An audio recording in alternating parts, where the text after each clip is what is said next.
Hello, I'm Kads, and welcome back to the Free-to-Play review.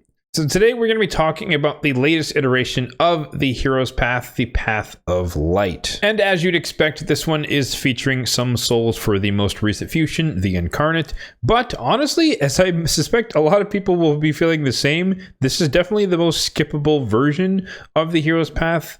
Just because a lot of people skip the fusion. I think I want to say from the polls around 80% of people passed on the champion, and so I would expect even more than that would pass on the souls, because if you don't have the champion, you probably don't need the souls either. So they do have a 3-star up for grabs, relatively cheap. They do have a 4-star up for grabs, and they also do have a 5-star soul, perfect soul, up for grabs. And one of the most important things to note here is that these are perfect souls. So if you did want to go for the souls, you only need to go for one of them. You don't need to go for all of them. They're not split souls, so you don't have to incrementally upgrade. So you just pick the one that you want and then go for that one, and then you can skip the lower tier ones. But aside from that, you do also have an Eternal Soulstone up for grabs, a Mythical Tome, you have 2 Legendary Tomes up for grabs, Eternal Soulstone, some Essence, so lots of decent stuff along the way, gems, energy, etc. And as always, you kind of get to pick and choose your own adventure. Now, this particular hero's path is a combination of champion training as well as a summon rush, and this will coincide with the progressive chance going on over the weekend. This does take the place of the normal summon rush that would take place every other weekend, and so there's nothing different. It's just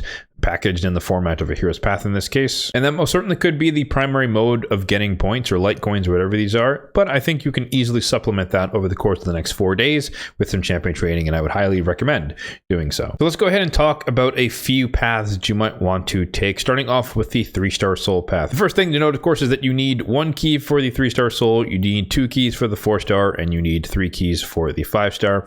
And as you can see, the first bout of keys are all the way down here, and then the second, I guess all of the batches of keys are further down. But again, if you're going for the 5-star, you only need to go for the 5-star. You don't need the 4-star or the 3-star, so you don't necessarily need to collect all the keys, so just keep that in mind. But anyways, so if you wanted just the 3-star soul, you would have to come all the way down the center, left and right, through the center, left to right again, and then you just pick up this first key here, and then come back up to the top, 5,000 points, and all of that will only cost you 18,000 points. So that's not actually that expensive if that was your goal, just to get the 3-star soul. If you wanted to get the 4-star soul instead, you'd basically do the same thing, come down the left or the right hand side, through the center, left hand or right hand side, and then you grab this key, and then you come down and grab this key, because you're going to unlock each of these rows as you go along, so you can get both keys at the same time.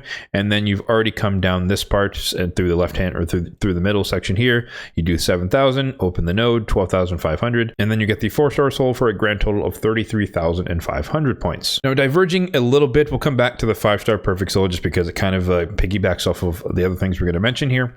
But if you wanted to just skip the souls and come straight down to the legendary tome, same thing. You're coming down the left or the right hand side, through the middle, left hand or right hand side. Probably grab the keys on the way, even though you don't need them, but just it'll be cheaper that way. And then 10,000 points for legendary tome is only going to cost you 24,000 points, which is very, very cheap, as we'll show when we hop over to the spreadsheet. So just keep that in mind.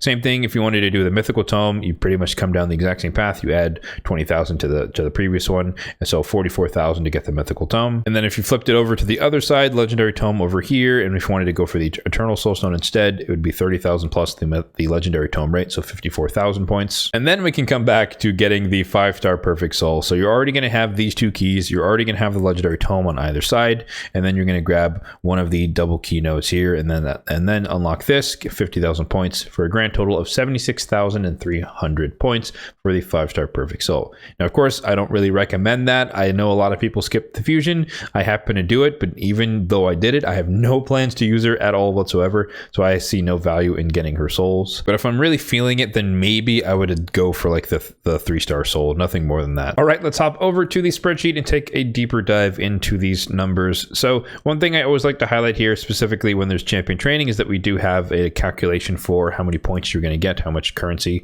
you're going to get for each thing. And I have 2 rows here. Per capita just means that's the amount of points you should get for making a chicken of this respective tier and or making a 6-star champion. And then cumulative above that just means we're accounting for the fact that you need to feed multiple chickens to make the next tier of chicken all the way up through the 6-star champion. And then we're assuming that you're going to take your 6-star champion up to at least level 52. So then if we hop over here to the right hand side, we can see that we have a breakdown of all of the paths that I identified. And if you wanted to do each one entirely with shards, these are the amounts you're going to have to do. And you can see for yourself and see what that equates to what your goal is. And the main thing I'd like to highlight here is that you could get yourself a legendary tome for 6 sacreds, which is fairly on par for where it would be in a champion chase, if that were to be the case, and it is much closer than where it would be for a normal summon rush. So just keep that in mind. If you do want to get a legendary tome, 6 sacreds, guaranteed value for that is not a bad deal. And alternatively, as I hinted at earlier, the 24,000 for the legendary tome is basically just making one 6-star champion from scratch by making all of the chickens to feed up into it. And that is most certainly easy to do over the course of 4 days of champion training, just by casually making 5-star chickens and then creating one 6-star champion. So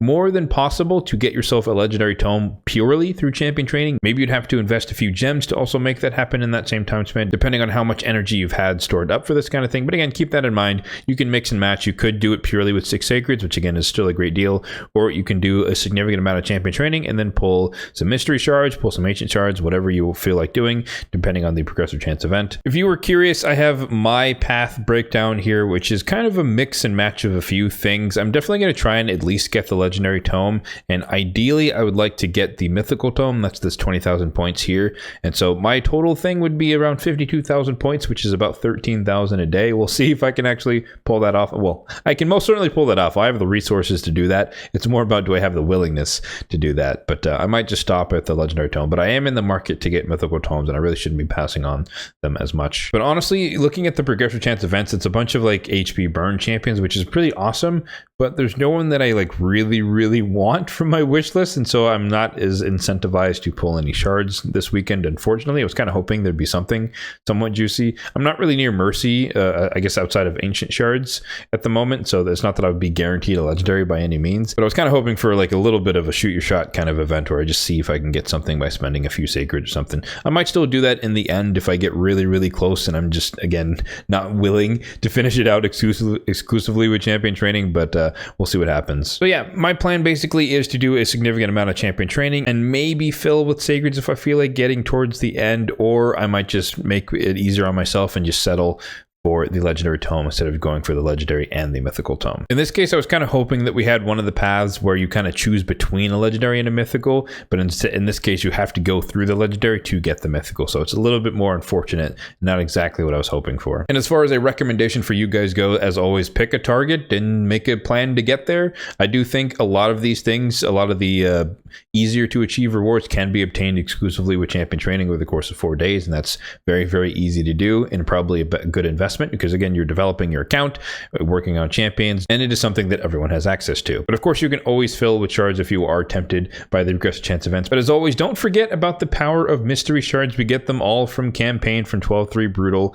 Don't forget about it. It's 1 point per, but you know, if you open 500, 1,000 or whatever, that could easily close the gap between some reward that you're close to and finish it out. So do not forget about the power of mystery shards. That is going to do it for the free-to-play review of the latest iteration of the Heroes Path. Let me know in the comment section down below what your goal is for this particular iteration and what your plan is to hit said goal. As always, if you did find this video helpful, then be sure to hit that like button down below. The spreadsheet that I shared will be linked in the description box down below if you'd like to check it out. And lastly, if you did enjoy the video, be sure to subscribe to the channel for more content just like this one in the future. Thanks for watching and have a good one.